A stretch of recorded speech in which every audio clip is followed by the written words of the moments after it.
Pernah nggak kamu bayangin apa yang sebenarnya terjadi 40 hari setelah kamu meninggal?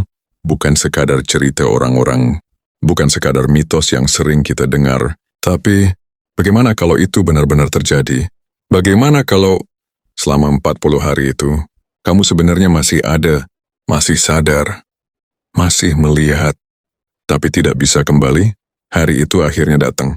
Hari di mana namamu tidak lagi dipanggil seperti biasa, tapi disebut dengan kalimat, Innalillahi. Tangisan pecah, suasana berubah, dan kamu terbaring diam. Tapi anehnya, kamu masih bisa melihat. Kamu melihat wajah ibumu menangis. Kamu melihat teman-temanmu berdatangan. Kamu melihat tubuhmu sendiri, terbaring tak bergerak. Dan saat itu kamu mulai panik. Kenapa aku nggak bisa bangun? Kamu mencoba berteriak, aku di sini. Tapi tidak ada yang mendengar. Detik demi detik berlalu, dan tiba-tiba sesuatu yang aneh mulai terjadi. Nafasmu benar-benar berhenti. Tubuhmu mulai dingin, tapi kesadaranmu justru semakin jelas. Lalu, kamu melihat mereka. Makhluk yang selama ini tidak pernah kamu lihat. Wajahnya bukan seperti manusia. Ada yang membawa ketenangan. Ada juga yang membawa ketakutan yang luar biasa. Jika hidupmu dekat dengan Allah, wajah mereka bersinar, senyumnya menenangkan, seolah berkata, jangan takut, perjalananmu baru dimulai. Tapi jika hidupmu jauh, wajah itu berubah, gelap, menyeramkan, dan membuat hatimu gemetar. Di saat itu, kamu merasakan sesuatu ditarik dari dalam tubuhmu, perlahan, atau dengan paksa. Rasanya, bagi yang beriman, seperti air yang keluar dari gelas, tenang, lembut, damai. Tapi bagi yang durhaka, seperti benang kusut yang ditarik dari kain basah, sakit, perih, menyiksa. Dan akhirnya, kamu keluar dari tubuhmu. Kamu melihat tubuhmu sendiri. Orang-orang menangis. Ada yang memeluk tubuhmu. Dan kamu hanya bisa diam, menatap semua itu, tanpa bisa melakukan apa-apa. Di saat itu, banyak yang baru sadar bahwa hidup di dunia ternyata benar-benar sudah selesai. Kamu ingin kembali, ingin sholat, ingin minta maaf, ingin berubah. Tapi semua itu sudah terlambat. Hari pertama di alam barzakh baru saja dimulai. Tubuhmu dimandikan, air dingin mengalir di atas jasadmu. Orang-orang memperlakukanmu dengan hati-hati. Tapi kamu sadar, itu bukan aku lagi. Kamu hanya bisa melihat saat tubuhmu dikafani, dibungkus kain putih, tanpa apa-apa.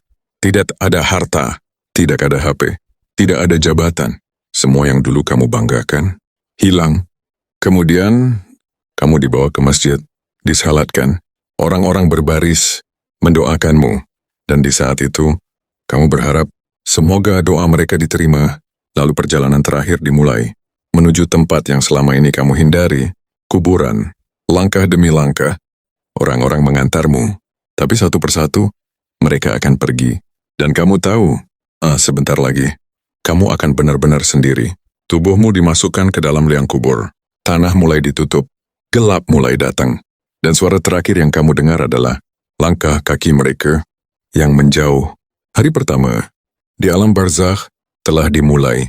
Dan saat itu, kamu belum tahu bahwa apa yang akan terjadi setelah ini jauh lebih menegangkan dari yang pernah kamu bayangkan.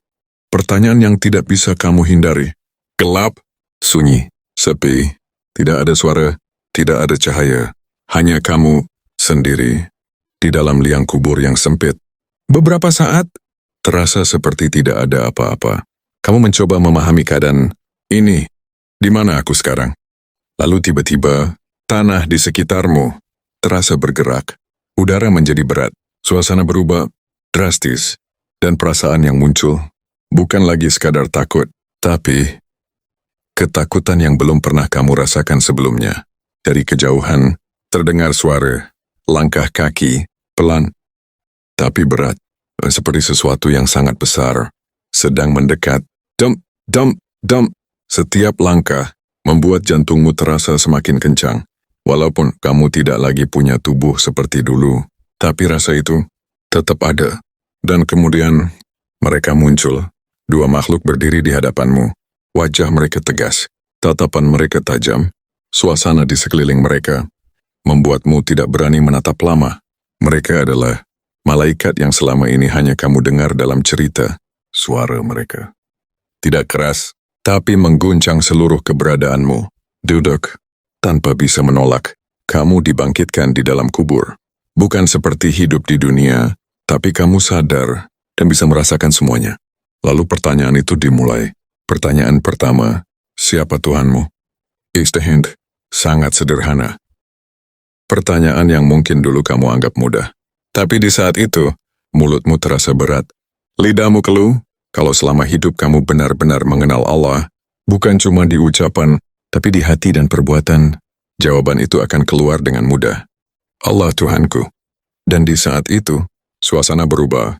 Rasa takut perlahan hilang, diganti dengan ketenangan yang luar biasa.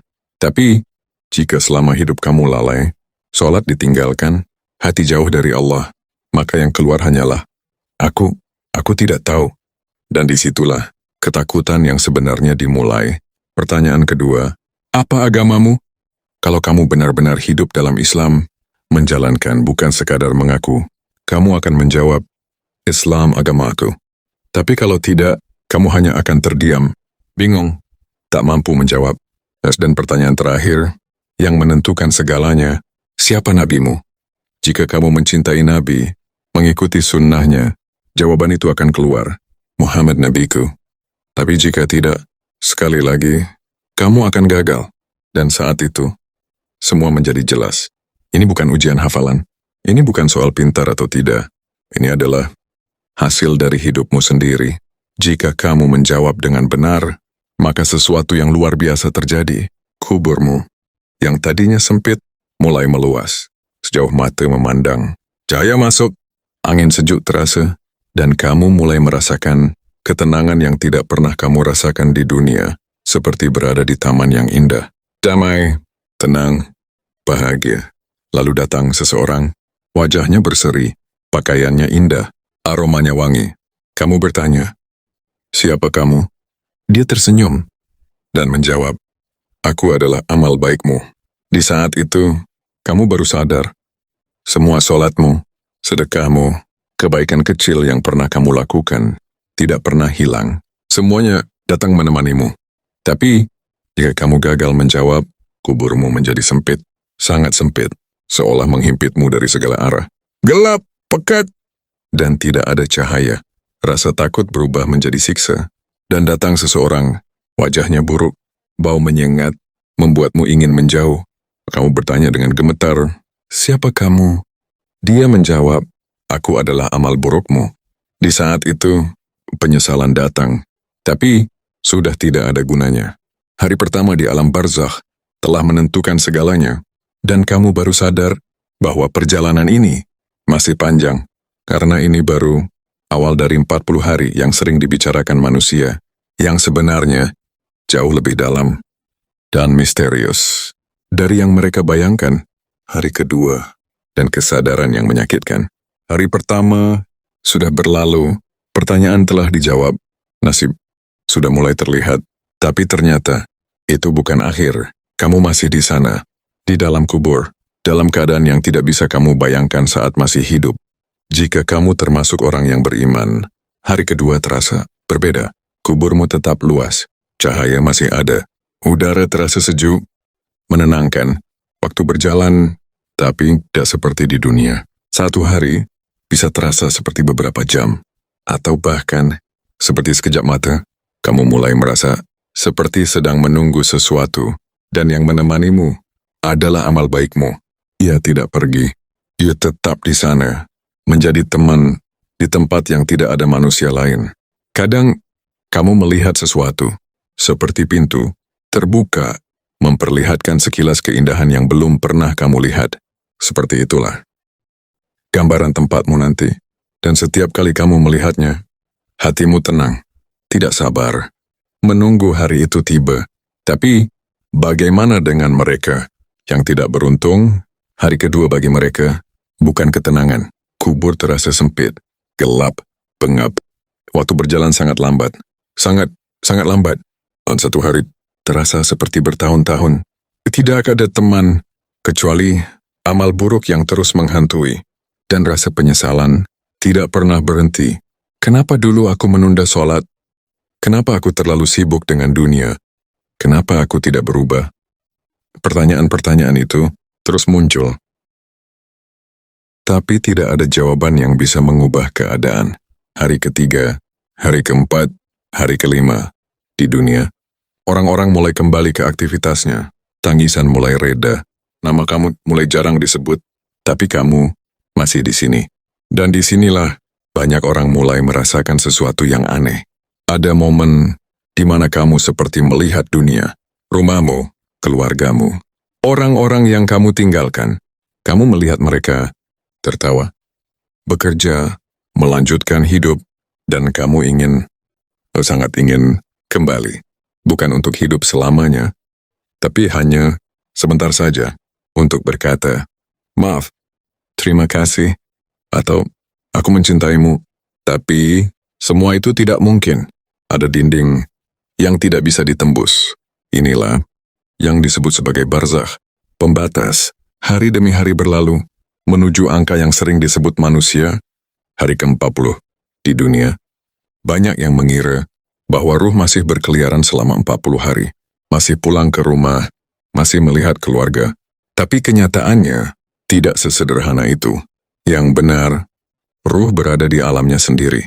Di alam barzakh, ia bisa menyaksikan dengan izin Allah, tapi tidak bebas, tidak seperti yang dibayangkan manusia. Dan yang paling menyakitkan, kamu melihat orang-orang mulai melupakanmu. Foto-fotomu masih ada, tapi jarang dilihat. Namamu masih disebut, tapi tidak sesering dulu. Dan di saat itu, kamu benar-benar sadar, dunia akan terus berjalan tanpamu. Hari ke-7, hari ke-10, hari ke-20. Setiap hari, kamu semakin memahami satu hal. Yang benar-benar menemani kamu, bukan manusia, bukan keluarga, bukan teman, tapi amalmu. Jika amalmu baik, hari-hari itu terasa ringan. Jika tidak, setiap detik terasa seperti hukuman. Dan akhirnya, hari yang sering dibicarakan manusia itu mulai mendekat, hari ke-40. Tapi, apakah benar ada sesuatu yang terjadi di hari itu? Atau, itu hanya pemahaman manusia saja? Hari ke-40, antara mitos dan kenyataan, hari itu akhirnya datang, hari ke-40. Di dunia, keluargamu mungkin berkumpul. Ada yang membaca doa, ada yang mengenangmu, ada yang berkata, sudah 40 hari. Sebagian orang percaya, di hari ini ada sesuatu yang berpindah. Ada yang berubah, seolah-olah ini adalah batas terakhir. Tapi di alam barzakh, kamu tidak merasakan itu, seperti yang manusia bayangkan. Tidak ada pintu yang tiba-tiba terbuka. Tidak ada perpindahan besar, hanya karena angka 40. Karena sebenarnya, waktu di sana tidak seperti di dunia. Yang menentukan bukan hari ke-7, bukan hari ke-40, tapi amal yang kamu bawa. Jika sejak hari pertama kamu dalam kenikmatan, maka hari ke-40 hanyalah kelanjutan dari ketenangan itu. Kuburmu tetap luas, cahaya tetap ada, dan amal baikmu tetap menemani. Kamu mungkin masih diperlihatkan sekilas, tempatmu nanti di surga, dan setiap kali melihatnya, harapanmu semakin kuat. Sebaliknya, jika sejak awal kamu dalam kesulitan, maka hari ke-40 bukan akhir dari penderitaan. Kubur tetap sempit, gelap tetap menyelimuti, dan penyesalan tidak pernah berhenti. Di titik ini, kamu benar-benar memahami sesuatu yang dulu sering diremehkan. Hidup di dunia ternyata sangat singkat. Semua yang dulu kamu kejar, harta, popularitas, kesibukan tanpa arah, tidak ada yang ikut masuk ke sini. Yang tersisa hanya sholat yang kamu jaga, atau yang kamu tinggalkan, sedekah yang kamu lakukan, atau yang kamu abaikan. Kebaikan kecil, yang dulu kamu anggap sepele, dan yang paling menyentuh, doa dari orang-orang yang kamu tinggalkan. Setiap kali mereka berdoa untukmu, kamu bisa merasakannya, seperti cahaya kecil, yang masuk ke dalam kegelapan, seperti angin sejuk, di tengah kesempitan, dan di saat itu, kamu berharap mereka tidak lupa mendoakanku, karena kamu sadar, itu adalah salah satu hal yang masih bisa sampai kepadamu. Hari ke-40 pun berlalu. Di dunia, orang-orang mulai benar-benar kembali ke hidup mereka. Rutinitas berjalan seperti biasa. Dan kamu tetap di sini, menunggu. Menunggu sesuatu yang jauh lebih besar dari sekadar 40 hari, hari kebangkitan. Di alam barzakh, waktu bisa terasa cepat atau sangat lama, tergantung keadaanmu. Tapi satu hal yang pasti, tidak ada jalan kembali, tidak ada kesempatan kedua, tidak ada ulang dari awal. Semua sudah ditentukan sejak hari pertama kamu menginjakan kaki di sini. Dan di akhir semua ini, ada satu pesan yang sangat jelas. Bukan tentang kematian, bukan tentang kubur, tapi tentang bagaimana kita hidup sebelum itu terjadi. Karena pada akhirnya, kita semua akan sampai di sana. Bukan cepat atau lambat, tapi pasti. Dan saat itu tiba, yang kita butuhkan bukan penyesalan, tapi jawaban.